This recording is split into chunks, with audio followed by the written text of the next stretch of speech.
Please help me reach 7,000 subscribers. The city never truly sleeps, it just changes shift. When the last elevator dings and the office lights fade, that's when Evelyn Carter begins her day. 58 years old, gray hair neatly tied back.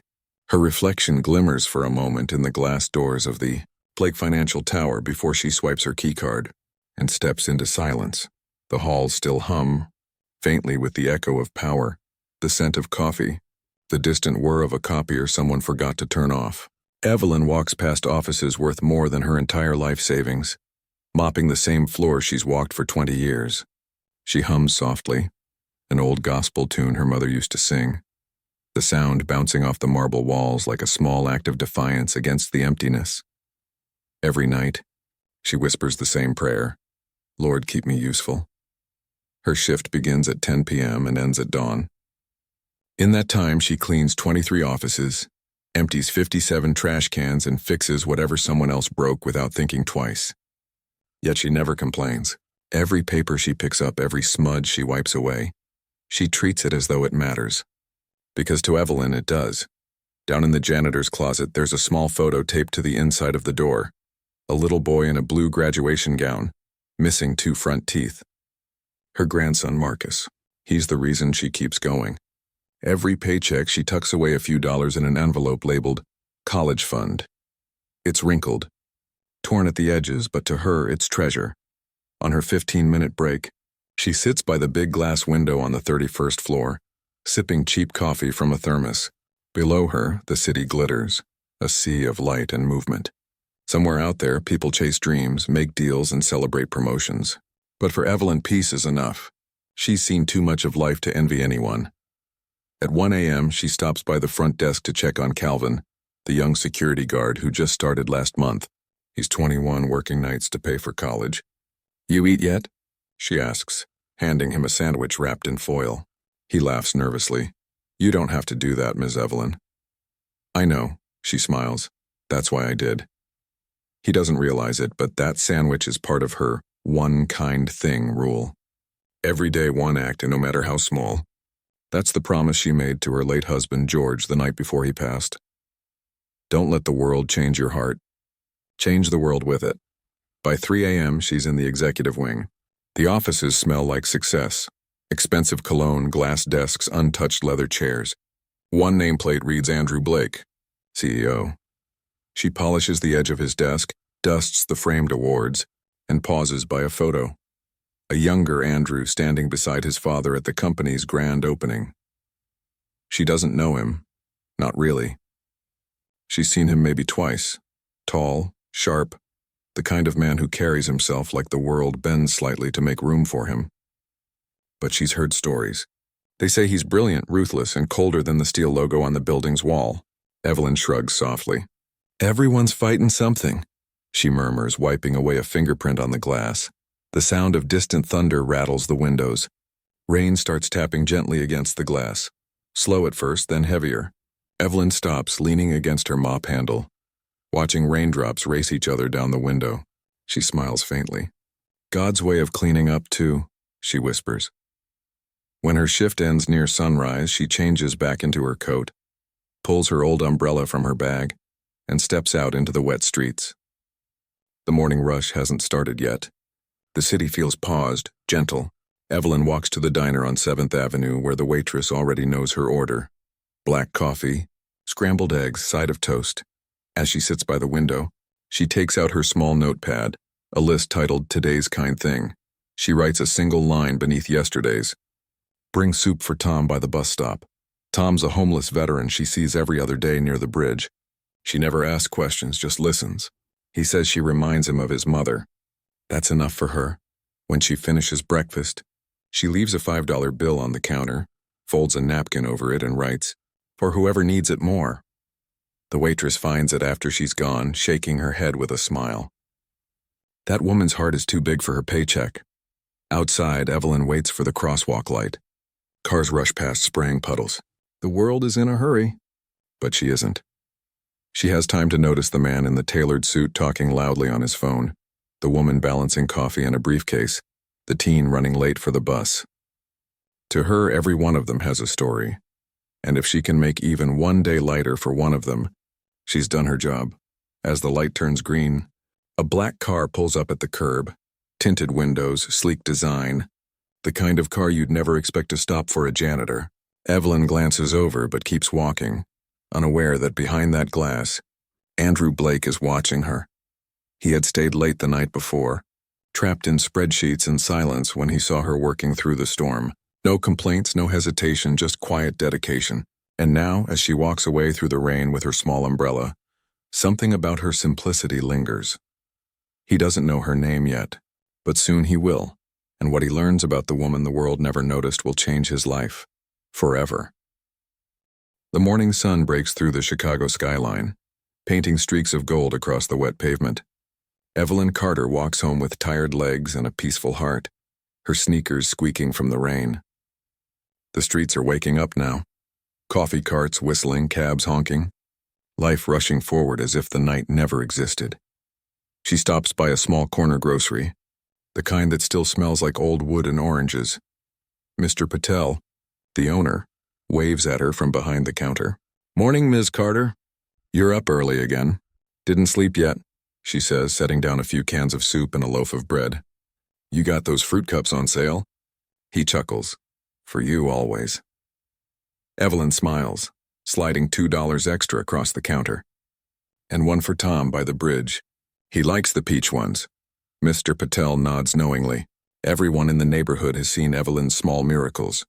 Groceries left on doorsteps, bus fares quietly paid, stray cats fed during storms. Nobody asks her why she does it. Somehow it feels sacred, like interrupting a prayer. Across the street, inside Baker's Diner, the bell above the door jingles as Evelyn enters. She always takes the same seat, the far booth by the window. The waitress, Sharon, greets her with that same motherly grin. The usual. "Coffee, eggs, and a smile," Evelyn replies. She sips her coffee slowly, watching people through the rain-streaked glass.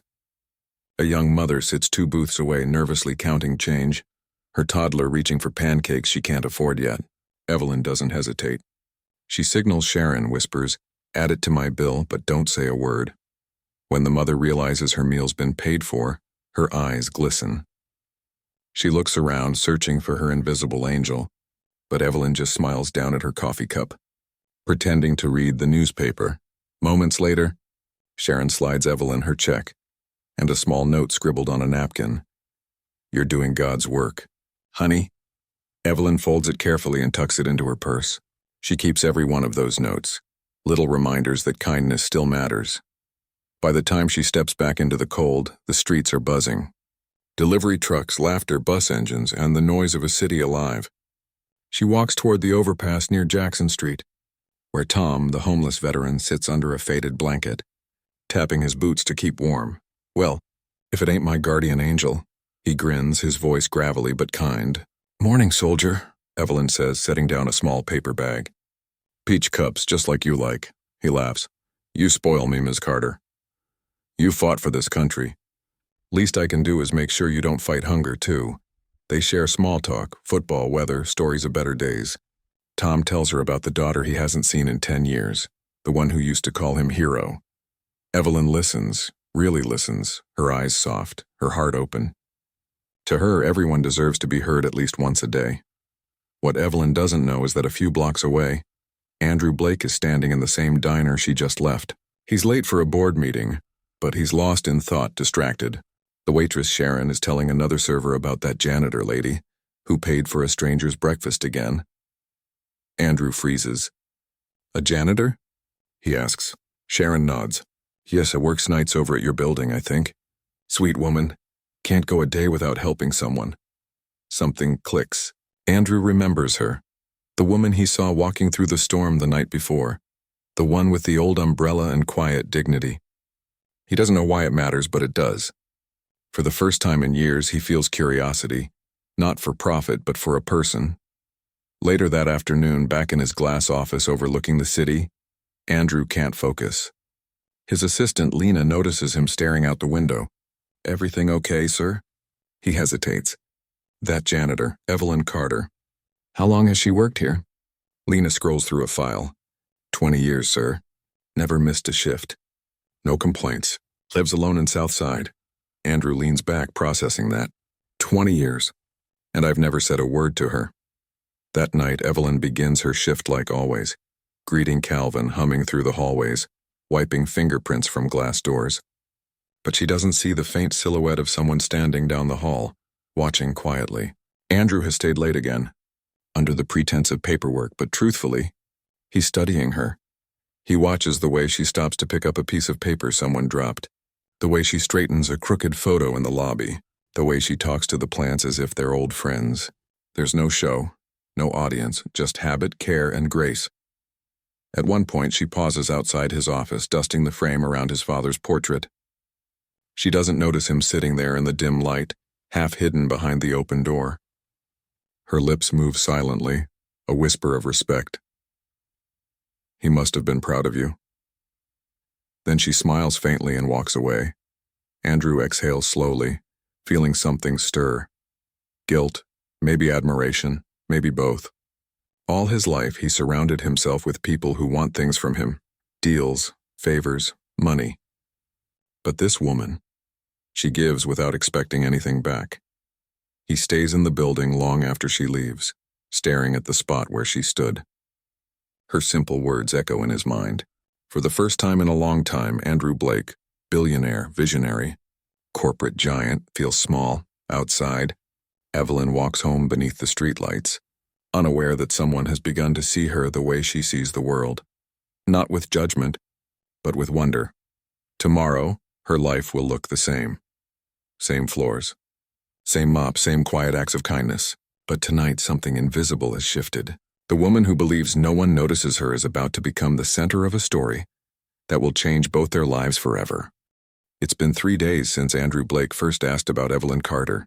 3 days since a man who built an empire from nothing found himself haunted, not by profit margins, but by the memory of a janitor's quiet smile. He sits in his office late again, tie loosened, city lights glittering below like constellations he can't reach. Lena, his assistant, knocks softly and steps in. "Sir, everyone's gone for the night." He doesn't look up from the window. "Do you ever wonder," he says, "how some people live with so little and still look happy?" Lena blinks, unsure how to answer. "You mean Evelyn?" He nods slowly.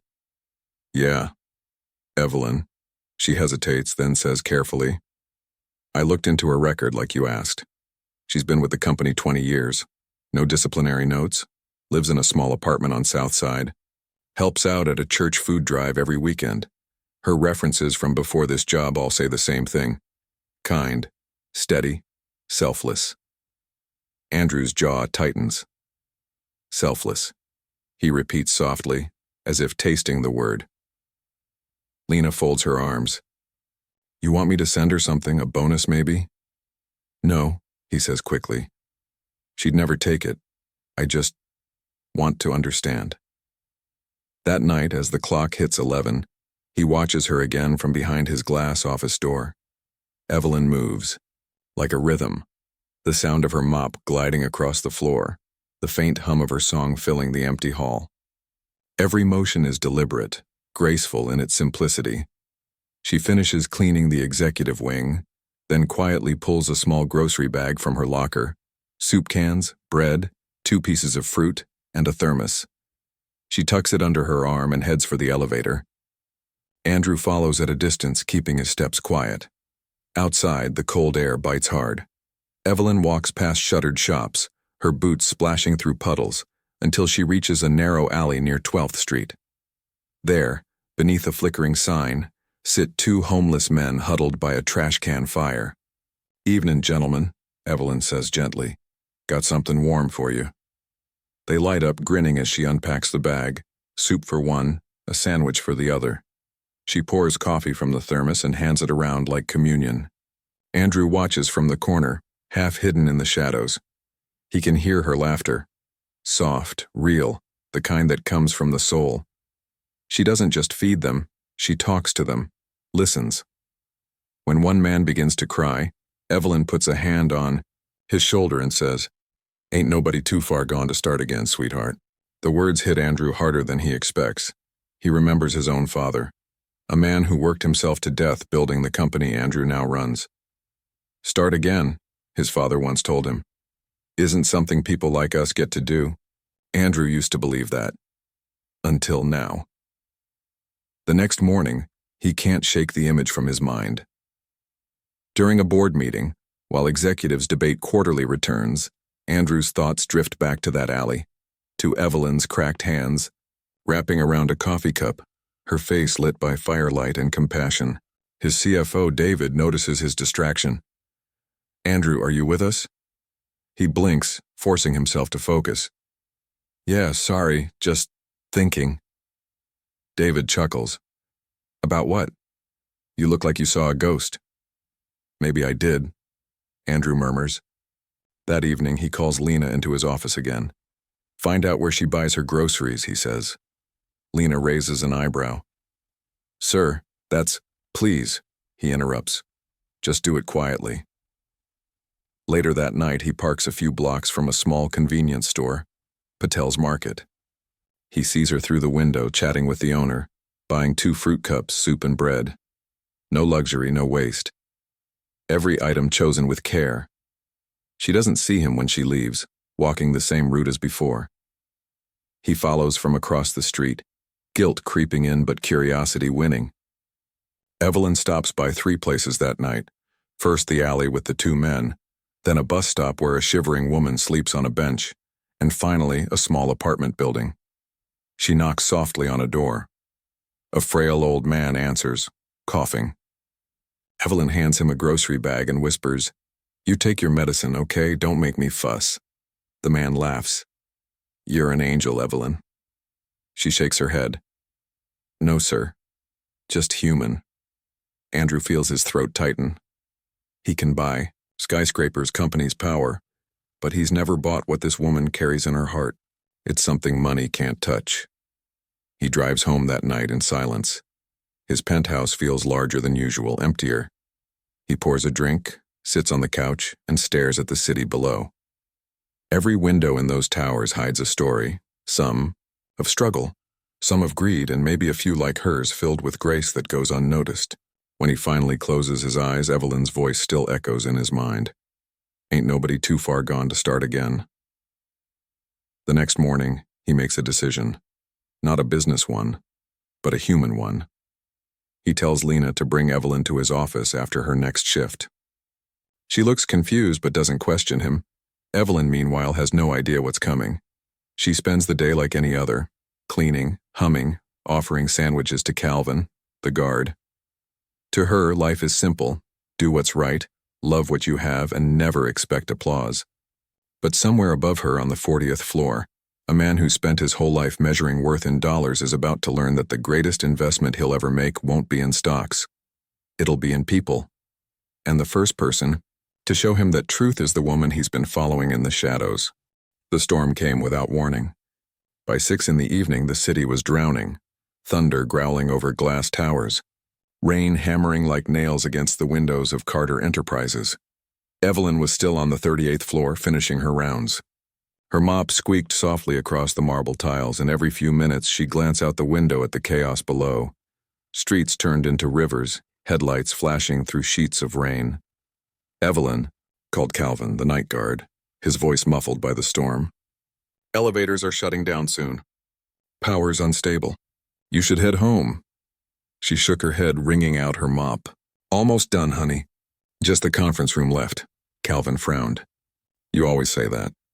Don't make me lock you in here overnight. She smiled, the same small, tired smile that had started haunting Andrew's thoughts. Wouldn't be the first time.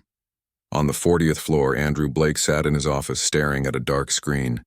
The power flickered again, and for once he didn't call maintenance. Instead, he listened to the storm.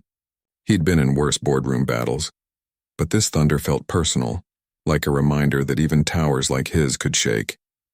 He thought of Evelyn, of her kindness, her quiet dignity. He was supposed to meet her tonight, to finally speak face to face after nights of watching her from afar. He'd rehearsed a dozen ways to start the conversation. I saw what you did. I want to help. Teach me how to be like that. But none of them sounded right. When the building lights flickered again, Andrew grabbed his coat and stepped out. The hall was dim, emergency lights glowing red. Far below, lightning flashed, illuminating the city like a heartbeat. He found Evelyn by the service elevator, her bucket in one hand, her umbrella in the other. "Evelyn!" he called. She turned, startled. "Mr. Blake? You shouldn't be here this late." "I could say the same to you," he replied, catching his breath. "The storm's getting worse." "Let me drive you home." She laughed lightly. "Home's a bus ride away, sir. And besides, my shift's not over." "Forget the shift," he said. "No one's going to care about polished floors if the roof caves in." Her eyes softened. "You'd be surprised what people notice when you stop doing the small things." He didn't quite understand, but something in her voice made him pause. Before he could answer, the lights went out completely, a blackout. The hallway plunged into darkness. Then came a distant boom, the sound of a transformer blowing. For a moment they stood still, hearing only rain and the creak of the building. "Stay close," Andrew said, pulling out his phone for light. Evelyn nodded, her hand brushing his arm as they moved toward the stairwell. 30 flights down, the emergency lights flickered faintly. Water had begun to leak through a vent. Evelyn's mop bucket clattered to the floor as she steadied herself. "Guess we're walking," she said. Andrew nodded. "Good thing I've got a CEO fitness plan," she chuckled. "Let me guess, elevator to the parking lot." He smiled in the dark. "Something like that." They descended together, step by step. The storm roared outside, and at every landing, Evelyn stopped to check if anyone was left. When they reached the 20th floor, they found Calvin, the guard, trying to pry open a jammed door. "Thank God you're here," Calvin shouted. "We've got someone stuck in the elevator, between floors." Andrew's pulse spiked. He helped yank the doors open slightly. Through the narrow gap, a terrified intern clung to the handrail. "It's okay," Evelyn called. "We've got you." She didn't hesitate. She slid down, using the ledge for leverage, and reached into the dark. The elevator creaked dangerously. "Evelyn, stop!" Andrew yelled. "It's not stable." "Neither is he," she snapped back. "Hold the door." Andrew and Calvin braced the frame. Evelyn gripped the intern's arm, whispering calm words until he found footing and scrambled out. Just as she pushed him up, the elevator dropped half a foot, jerking violently. Andrew lunged, grabbing Evelyn's hand just in time. For a second, everything froze. Her arm stretched upward, his fingers locked around hers. Then he pulled her free. They collapsed on the floor, gasping. She looked at him, eyes wide but calm. "You didn't have to do that." "Neither did you," he replied. They finally reached the lobby an hour later, soaked and exhausted. Emergency crews were outside now, flashlights cutting through the rain. The rescued intern was being treated by medics. Evelyn leaned against the wall, breathing hard. Andrew stood beside her, coat draped over her shoulders. "You risked your life for someone you barely know," he said quietly. She shrugged. "So did you." He studied her face, lined with years, lit with something fierce and gentle all at once. "You've been saving people long before I noticed you," he said. "I've been running a company for 20 years, and I don't think I've saved anyone." Evelyn smiled faintly. "Saving doesn't always mean fixing. Sometimes it's just showing up when others don't." He let the words sink in. Rain hammered the glass doors, but inside, something shifted in him. The storm breaking, not outside, but within. "I want to change that," he said. "Not just with money. With how we do things here. Starting tomorrow," Evelyn chuckled. "Tomorrow? You mean after the power's back on?" He grinned. "Yeah, after that." By morning, the storm had passed. The city glistened with puddles, sunlight breaking through like forgiveness. Evelyn came in early, as always, ready to clean up the mess. But when she reached the lobby, she stopped cold. A new sign hung near the entrance. "Evelyn Carter Community Fund, for those who keep us standing." Below it, a note in Andrew's handwriting. "Some storms destroy. Others reveal what was already strong." Evelyn stood there for a long moment, mop in hand, eyes glistening. Not with pride, but with quiet disbelief. When Andrew arrived, she looked up and smiled. "You didn't have to do that," she said again. "I know," he answered, "but I finally wanted to." Outside, the city began to breathe again. The office felt different now. The storm had passed, but something about the air in Carter Enterprises had changed. Softer, quieter, as if the walls themselves had exhaled after holding their breath too long. Evelyn was back at work, though Andrew had told her to take a week off. She refused. "The floors won't clean themselves," she'd said with a wink, pushing her mop cart down the hall as if nothing had happened. But everyone noticed. The staff whispered, "That's her, the janitor from the news." Someone had filmed the rescue during the blackout, and by morning, social media had turned Evelyn into an unlikely local hero. She hated it. She didn't do kindness for cameras. When Andrew saw her that morning, she was wiping down the marble in the lobby, her reflection rippling beneath the shine. He stopped for a moment, watching her. Not the janitor now, but the heartbeat of a company he'd never truly seen. "Morning, Evelyn," he said softly. She turned, smiling. "You're early." "Couldn't sleep," he admitted. "Guess I'm not used to feeling human yet." She raised an eyebrow. "That a good thing or a bad thing?" He smiled faintly, still deciding. Later that day, Andrew gathered his department heads in the boardroom. His tone was different, calmer but sharper, like a man who'd been stripped of illusion. "We're cutting the luxury expansion," he announced. "The rooftop lounge, the private suites, and all of it." Murmurs filled the room. One executive stammered, "Sir, that project's worth millions." "I know," Andrew interrupted. "And it'll do exactly nothing for anyone who actually needs it." He glanced toward the window, so where? Down below, Evelyn's small figure moved through the lobby, mopping like she always did. "From now on," he continued, 5% of our quarterly profits will go toward community housing, scholarships, and local food banks. No press releases, just quiet work." The room fell silent. Some looked impressed, others confused. But Andrew didn't care. He wasn't doing this for headlines. For the first time in his life, it wasn't about him. That evening, he stopped by the same diner where he'd once seen Evelyn help a young mother. The neon lights flickered as rain drizzled again, softer this time, almost forgiving. Evelyn was already there, sitting at the corner booth with Tom, the homeless veteran she'd helped months ago. He was clean-shaven now, wearing a donated jacket, smiling for the first time in years. "Hey there, boss man," she teased as Andrew approached. "Didn't expect to see you outside the skyscraper." He sat down, smiling. "Thought I'd try the real world for a change." Tom chuckled. "You rich folks got good taste in pie." Andrew laughed, taking a bite. "You're right about that." Evelyn leaned back, studying him. "You look different." He raised an eyebrow. "Is that good or bad?" "Good," she said. "You look lighter, like you finally let something go." He nodded slowly. "Maybe I did. Maybe I realized I've been climbing the wrong mountain." The conversation drifted easily, small jokes, stories, laughter. But as the clock ticked past 9, Evelyn's tone grew softer. "Andrew," she said, "can I tell you something?" "Of course." She folded her hands, looking down. "After my husband died, I promised him I'd keep doing good, even if it hurt. I told myself I'd live so someone else could breathe easier. That's how I survived. But lately," she hesitated, "lately I've been tired. I keep wondering if it even matters. You clean the same floors, you help the same people, but the world keeps breaking anyway." Andrew leaned forward, his voice gentle. "It matters. I didn't see it before, but you changed everything. You changed me. And if someone like me can change, maybe the world still has a chance."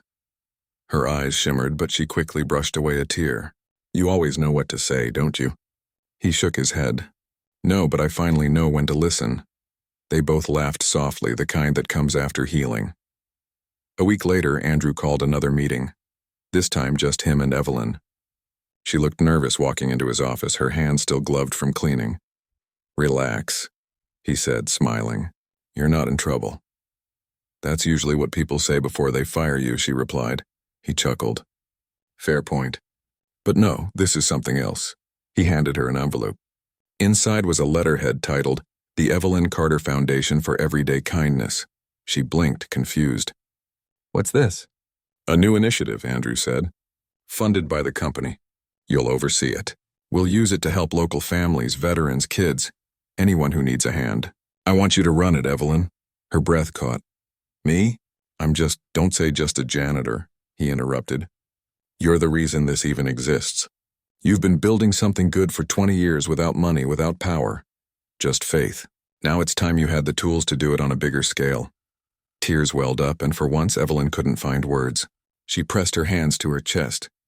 I don't know what to say. Say yes, Andrew whispered. She laughed through the tears. You sure you can handle me bossing you around? He smiled. Wouldn't be the first time. That night, as she walked home through the soft glow of streetlights, Evelyn stopped outside a small church, the same one where she and her husband had married decades ago. The old oak door creaked as she stepped inside. Candles flickered near the altar. She sat in the front pew, closed her eyes, and whispered, We did it, John, you'd be proud. For the first time in years, she felt peace, not the quiet kind that hides pain, but the kind that fills the air with meaning. Outside, the city pulsed with life, people rushing, lights shining, hearts beating, unaware that one woman's small, quiet kindness had just rewritten another man's entire legacy. The grand opening wasn't supposed to be grand at all. Evelyn had made that clear. No red carpets, no fancy speeches, she told Andrew. Just people helping people. That's how it should start.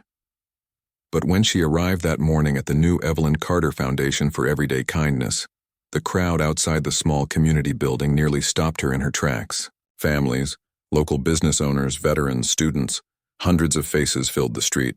Handmade signs waved in the chilly air. Thank you, Evelyn. And kindness lives here. Her heart fluttered. I told you no fuss, she whispered to Andrew as he walked up beside her. He smiled. This isn't a fuss. This is gratitude. He held out a pair of scissors. You ready? Evelyn stared at the ribbon stretched across the doorway. For a moment, her eyes watered. Not because of pride, but because it felt unreal. 20 years of mopping floors, she murmured, and now they're naming one after me. Andrew leaned closer. You cleaned more than floors, Evelyn? You cleaned hearts, she chuckled, shaking her head. That's the corniest thing I've ever heard, Mr. Blake. He grinned. Yeah, well, corny's contagious around you. The crowd laughed as she cut the ribbon. Cheers erupted. Children clapped. For the first time in her life, Evelyn didn't shy away from being seen. Inside, the foundation was modest but full of warmth. Murals painted by local kids, shelves of food donations, desks lined with volunteers. There were no portraits of CEOs or plaques of donors, just stories, handwritten notes from people Evelyn had helped over the years. Andrew walked her through the rooms, his eyes shining. We started with a small grant, he said, but after the storm story went viral, donations poured in. People said they wanted to give to something that felt real. Evelyn paused by one of the letters pinned to a board. It was from Tom, the veteran. Evelyn, you didn't just give me food, and you gave me my dignity back. You made me believe I was still worth something. Thank you. Her eyes misted again. She took a shaky breath. He's working here now, isn't he? Andrew nodded. Head of outreach. He won't stop bragging about you. She smiled softly. He's earned that. Later that afternoon, they hosted a small gathering in the community hall. No cameras. No reporters. Just laughter, stories, and warm food. Evelyn sat with a group of volunteers listening as a single mother described how the foundation helped her find housing. My son calls it the Kind Lady Place, the woman said, smiling through tears. I didn't even realize he was talking about you until today. Evelyn's hand trembled as she reached for hers. Tell your boy he's welcome here anytime. From across the room, Andrew watched. His throat tightened. It wasn't just admiration anymore, it was reverence. Evelyn had done what no investor or executive could ever do. She'd created hope that didn't expire. As the sun dipped low, the golden light poured through the windows, bathing the room in warmth. Evelyn stood at the front of the crowd when someone called out, Say something, Evelyn. She hesitated. Public speaking had never been her thing. But when she saw the faces, the same ones she'd once walked past quietly while mopping, she knew this was her moment. She stepped forward, clearing her throat. I don't have fancy words, she began, voice trembling. I've spent most of my life cleaning up after others, and for a long time I thought that's all I'd ever do. But I learned something along the way. The room grew silent. It doesn't matter what your job title is. It matters what kind of heart you bring to it. Kindness doesn't need permission. It doesn't need applause. It just needs someone willing to care when nobody else does. She looked at Andrew then, her eyes glistening. And sometimes it just needs someone to finally notice. A tear rolled down his cheek. He tried to hide it with a smile, but Evelyn saw. Applause erupted, not thunderous or staged, just pure, heartfelt appreciation. the kind that echoes long after the sound fades. As the evening ended, Evelyn stood outside watching kids play near the steps of the foundation. Andrew joined her, hands in his coat pockets. "You did good, Evelyn," he said softly. She shook her head. "We did good. You gave me a chance to turn something small into something lasting." He looked out at the glowing sign, the Evelyn Carter Foundation. "You know, I think this building's going to outlive both of us." She chuckled. "Then we'd better make sure it earns the right to."